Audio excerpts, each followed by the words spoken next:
On peut aussi représenter les valeurs pressiométriques sous forme de courbe avec la commande colonne courbe. On va chercher le bon fichier, le bon onglet. Donc le fichier Excel doit contenir une colonne avec le nom du sondage, la profondeur de la mesure et une colonne avec la valeur à afficher. On associe les colonnes, le nom, la profondeur et la valeur à traiter. Et on définit l'apparence de la courbe. Donc vers la droite ou vers la gauche, sous forme de courbe ou d'histogramme, le style de ligne, un remplissage éventuel,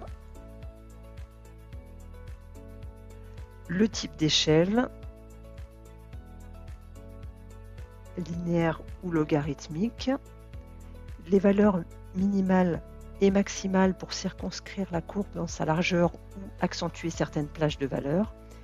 On peut également ajouter une graduation en définissant l'espacement des marques, ici toutes les 50 unités, leur hauteur, la hauteur et le style des textes, l'emplacement en haut ou en bas, et si on veut des rappels sur toute la hauteur avec le style de ligne. Une fois la bonne configuration choisie, souvent après plusieurs essais, on la sauvegarde dans Gabarit. Ici, je vais charger une configuration existante.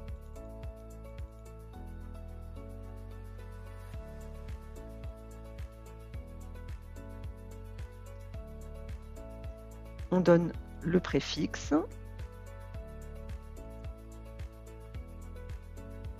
une largeur de colonne. On clique sur un sondage pour créer l'aperçu, puis créer tous les sondages.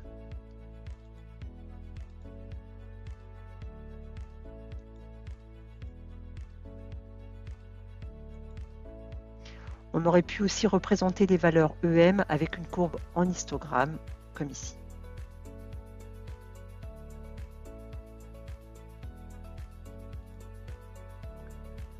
Un autre exemple de courbe pour visualiser les crépines.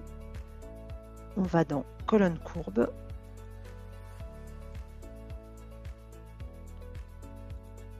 L'onglet profondeur de crépine. Donc le fichier Excel doit contenir une colonne avec le nom du sondage, une colonne avec sa profondeur et une colonne avec que des 1 pour indiquer à Straticad que la courbe doit être créée entre ces valeurs. On associe les colonnes.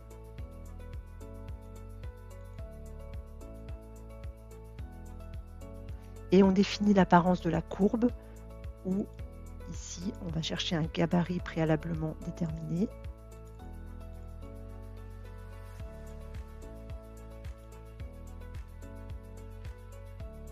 Ici, on met une épaisseur de ligne à 0,4 par exemple.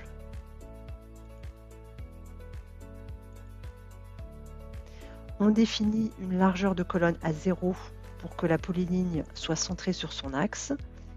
On donne un préfixe. On sélectionne un sondage pour l'aperçu, puis créer tous les sondages.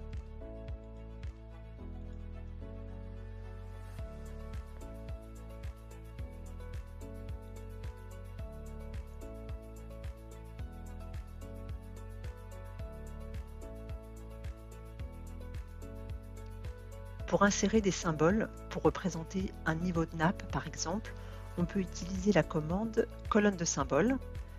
Mais attention, le bloc avec ou sans attribut doit être présent dans le dessin et dans le bon calque.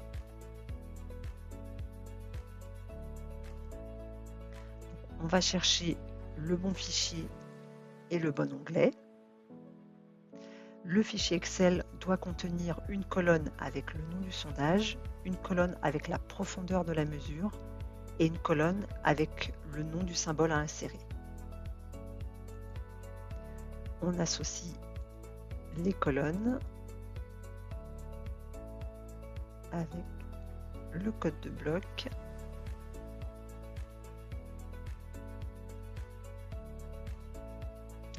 La première fenêtre de configuration permet d'associer le nom du symbole dans le fichier Excel, ici, avec le nom du symbole présent dans le dessin, ici.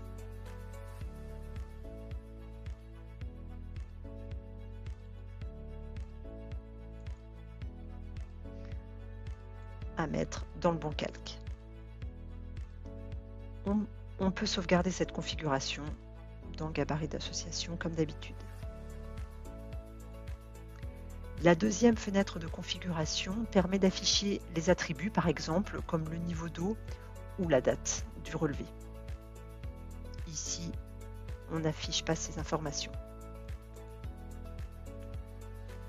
Ici, on va définir l'apparence du log symbole, donc soit à gauche, soit centré, soit à droite, et la position verticale sur la mesure ou entre deux mesures, toujours avec un gabarit que l'on peut sauvegarder.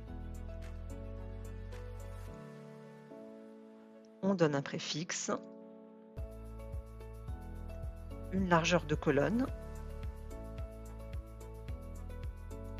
Ici, ce sera 0. On sélectionne un sondage pour l'aperçu, puis créer tous les sondages.